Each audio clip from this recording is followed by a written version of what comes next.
नमस्कार मित्रांनो, रॉय हाऊसमध्ये फुलत असलेल्या या नवीन नात्याची गोष्ट पाहण्यापूर्वी चॅनलला सबस्क्राईब करायला विसरू नका. थोड्याच वेळात तन्वी कपडे बदलून बाहेर आली. डॉक्टर समर्थ अजूनही शर्टलेस होता आणि बेडची चादर बदलत होता. तन्वी त्याच्या जवळ आली आणि त्याला मदत करू लागली. समर्थ एकटक तिला पाहत होता आणि तन्वीला त्याची ती नजर जाणवत होती. तिने हलकेच डोळे वर करून समर्थकडे पाहिले. तो अजूनही तिच्याकडेच पाहत होता. त्यामुळे तिने लाजून पुन्हा नजर झुकवली. बेडशीट नीट अथरल्यावर तन्वी त्याच्याकडे पाहून म्हणाली, "तू झोप आता. मी." समर्थ तिच्या हालचाली निहाळत होता. त्याने अचानक तिचा हात पकडून स्वतःकडे ओढले आणि तिला घेऊन तो बेडवर पडला. तन्वी समर्थाच्या खाली दबली गेली होती. तिने समर्थाच्या खांद्यावर हात ठेवून त्याला दूर ढकलायचा प्रयत्न केला, पण ती अपयशी ठरली. समर्थाने तिला निरखून पाहिले. त्या पांढऱ्या शर्टमध्ये ती अधिकच सुंदर दिसत होती. त्याने झुकून तिच्या कपाळावर किस केले. तन्वीने डोळे मिटून घेतले आणि तिची पकड त्याच्या खांद्यावर घट्ट झाली. समर्थ पुढे गेला नाही. त्याने तिला आपल्या विळख्यात घट्ट जखडले आणि तिची मान व खांद्याच्या मध्ये आपला चेहरा लपून डोळे मिटून झोपला. त्याचे उष्ण श्वास तन्वीला आपल्या मानेवर जाणवत होते. तिने हळूच म्हटले, "समर्थ, मला." पण समर्थने तिला गप्प करत म्हटले, "श्श, मी तुला मुळीच त्रास देणार नाही. मला फक्त तुझ्या कुशीत शांतपणे झोपायचं आहे."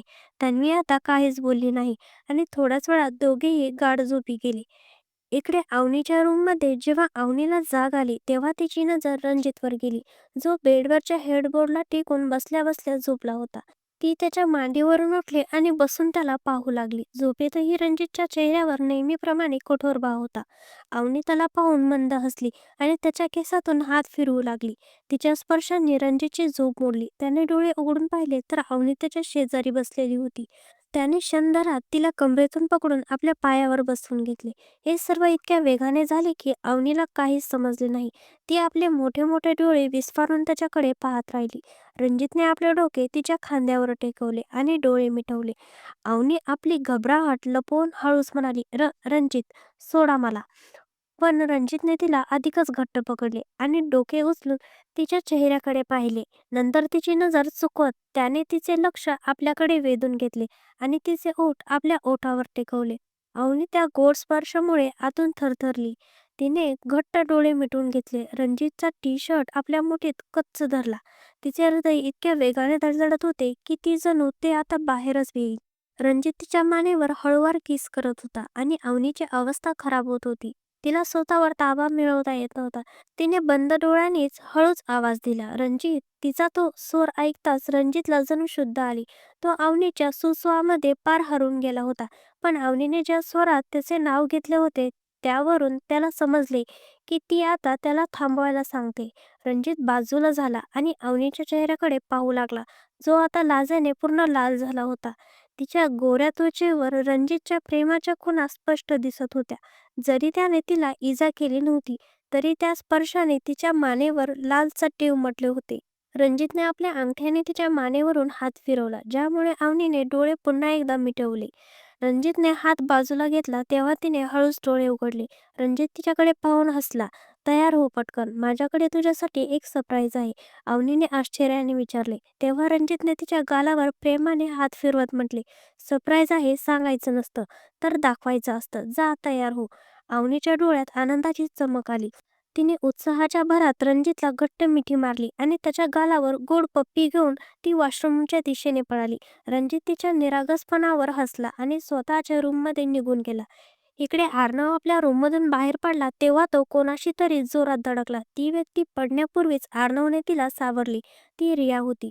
जिथे आरत्याने तिला आपल्या सोबत आणले होते, कारण रिया त्या सर्वांची चांगली मैत्री झाली होती. आर्नवने रियाला कमरेतून पकडून आधार दिला होता आणि रियाने डोळे मिटून त्याच्या मिठीत उभी होती. जेव्हा तिला समजले ती पडली नाहीये तेव्हा तिने हळूच एक डोळा उघडून पाहिले. समोर आर्नव होता, जो तिला सावरून उभा होता आणि एकटक तिच्याकडे पाहत होता. रिया नीट उभी राहत म्हणाली, "सॉरी सर, आम्ही घाईत होतो म्हणून पाहिले नाही." आर्नव तर तिच्या सौंदर्यात हरूनच गेला होता. तिचा गोल चेहरा, काजळाने भरलेले मोठे डोळे, रेखीव नाक, गुलाबी ओठ आणि ओठाखाली असलेले तो छोटासा काळा तीर. जो तिच्या सौंदर्याला कोणाची नजर लागू नये म्हणून लावले गेलेला टिकलीसारखा वाटत होता. तिचे कुरळे केस तिचे सौंदर्य अजूनच वाढवत होते. अर्णवने तिची क्षमा ऐकल्यावर विचारले, "इट्स ओके. तू कुठे चालली होतीस का?" रिया म्हणाली, "हो, माझी एक बालपणाची मैत्रीण आहे, तिला भेटायला चालले होते. मला आधीच उशीर झाला होता म्हणून घाईघाईत तुमच्याशी धडकले." अर्णव म्हणाला, "चल, मी तुला सोडतो." रियाने नकार दिला.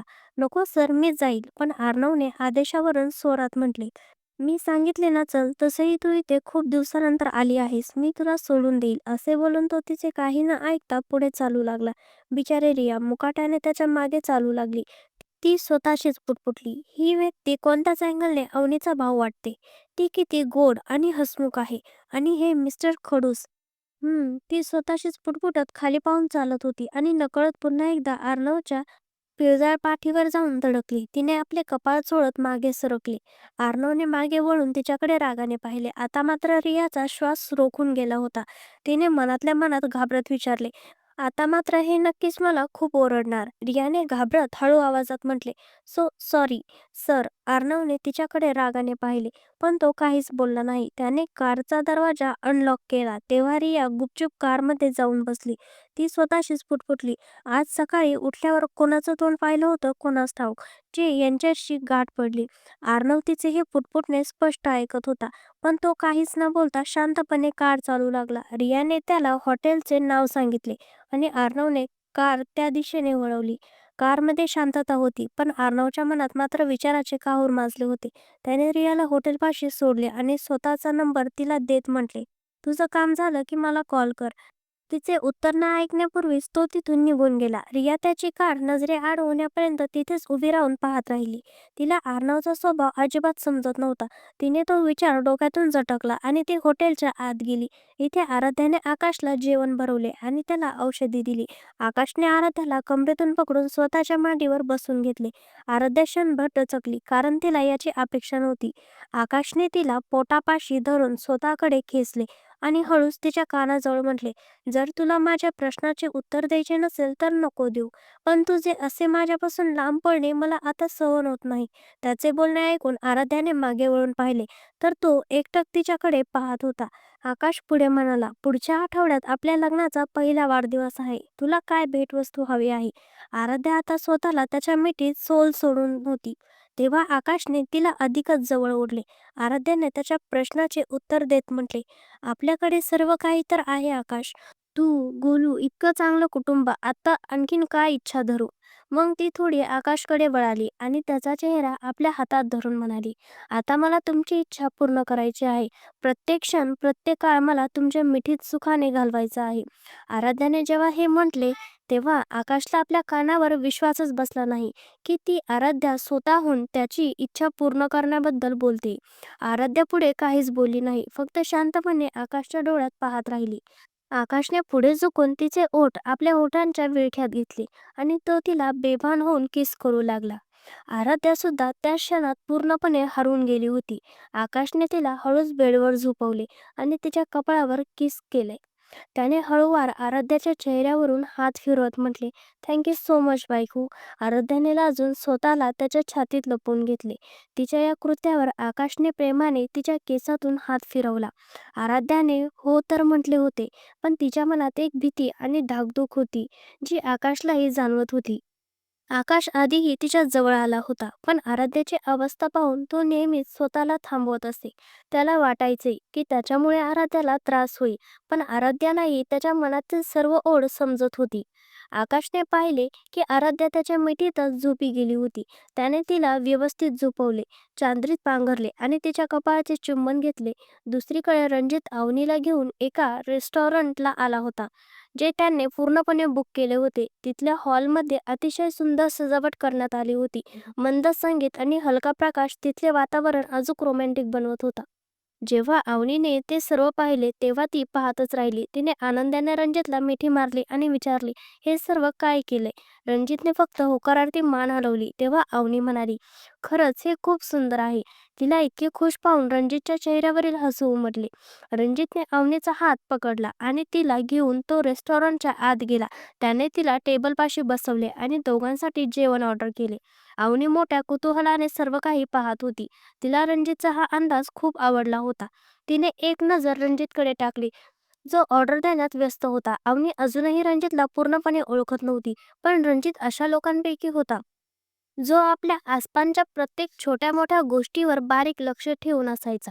अवनीची नजर त्याच्यावरच खिळली आहे हे त्याने लगेचच ओळखून घेतले होते. ऑर्डर देऊन झाल्यावर रणजितने अवनीकडे पाहिले, तेव्हा तिने लाजून लगेचच आपली नजर फिरवली. रणजित हसून म्हणाला, बाळा, हवं तितकं पाहून घे, मी तुझाच आहे. असं चोरून पाहण्यात काय अर्थ आहे? त्याच्या या बोलण्यावर अवनीने लाजेने आपल्या पापण्या झुकवल्या आणि रणजित मंद हसला. थोड्याच वेळात दोघांचे जेवण आले आणि त्यांनी आनंदात जेवण केले. त्यानंतर वेळ होती ती डान्सची. रणजितने आपला हात अवनीकडे पुढे करत तिला डान्ससाठी विचारले. अवनीनेही मोठ्या आनंदाने आपला हात त्याच्या हातात दिला. एक अतिशय रोमॅन्टिक गाणे वाजू लागले. रणजितने अवनीला स्वतःकडे खेचले आणि तिच्या कमराभोवती हात गुंफून तो संत डान्स करू लागला. गाण्याचे बोल ऐकून अवनी जणू स्वप्नाच्या जगात हरवून गेली होती आणि रणजितसाठी जणू त्या गाण्यातील प्रत्येक शब्द त्याच्या मनातील भावना व्यक्त करत होता. रणजितने आता अवनीला गिरकी दिली आणि तिला पोटापाशी पकडून आपल्या अतिशय घट्ट धरले.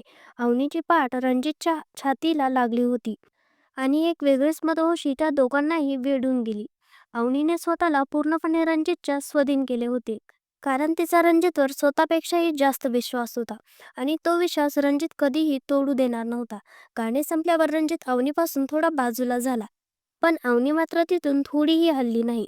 तिला तो क्षण आपल्या मनात कायमचा साठवून ठेवायचा होता. रणजितने तिला आपल्या कुशीत उचलून घेतले आणि ते घराकडे जाण्यासाठी निघाला. सगळं काही खूप छान चाललं होतं. बघता बघता आठवडा उलटला. आकाश सुद्धा आता पूर्णपणे बरा झाला होता. डॉक्टर समर्थ आणि तन्वी यांची पुन्हा एकदा गोड नोकझोक सुरू झाली होती. रणजित आणि अवनीचे प्रेम हळूवार फुलत होते. या काळात जर काही बदललं असेल तर तो होता अर्णव. आजकाल अर्णव रियाच्या पर्सनल ड्रायव्हर बनला होता. तिला अकॅडमीला सोडणे आणि पुन्हा घरी आणणे ही सर्व जबाबदारी अर्णवने स्वतःकडे घेतली होती. तो तिच्याशी आधीही कमीच बोलायचा आणि रिया त्याच्यापासून वाचायचे बहाणे शोधायची. अर्णवच्या डोळ्यात काहीतरी वेगळीच जादू होती. त्याची नजर स्वतःवर आहे हे जाणवताच रियाची धांदल उडायची, जरी तो तिला काहीच बोलत नसायचा. दुसरा दिवस आकाश आणि आराध्याच्या लग्नाचा पहिला वाढदिवस होता. आकाशने आधीच सर्व सांगून ठेवले होते की जर सर्वांना मिळून पार्टी करायची असेल तर ती दिवसा करा, कारण रात्री त्याने आराध्यासाठी एक खास सरप्राईज प्लॅन केला होता. सर्वजण तयार झाले आणि दुपारीच लग्नाचा वाढदिवस साजरा करण्यात आला. आकाशाने आराध्याने केक कापला आणि सर्वांना भरवला. या पार्टीत सुद्धा फक्त घरचीच माणसे होती. आकाशने आधीच मीडिया आणि आपल्या सिक्युरिटीला सक्त ताकीद दिली होती, कारण ही त्याची वैयक्तिक वेळ होती आणि त्याच्या परवानगीशिवाय इथे कोणीही येऊ शकत नव्हते. संध्याकाळ होता होता आकाश आराध्याला घेऊन घरातून बाहेर पडला. आराध्याने त्याला अनेकदा विचारले की ते कुठे जात आहेत, पण आकाशने तिला काहीच सांगितले नाही. तो शांत कार चालवत होता. जेव्हा आकाश काहीच बोलला नाही तेव्हा आराध्याने तोंड फुगवले आणि ती रुसून बसली. आकाश तिला तसं पाहून मनात खूप खुश झाला. आपल्या बायकोचं असं गाल फुगून रुसून त्याला खूप गोड वाटत होतं. सुमारे 2 तासाच्या लांब प्रवासानंतर आकाशने कार एका अतिशय भव्य आणि आलिशान घराबाहेर उभी केली. त्याने आराध्याकडे पाहिले, जी आपल्या सीटवर थकून झोपी गेली होती. तो कार बाहेरील वातावरण शांतपणे पाहत काही क्षण थांबला आणि मग त्याने आराध्याला आपल्या कुशीत उचलून घेत त्या आलिशान घराच्या आत पाऊल ठेवले. बाकी पुढील भागात.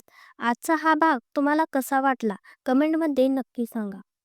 आकाशने आराध्याला कोणत्या घरात आणले असेल आणि तिथे तिचं सरप्राईज काय असेल?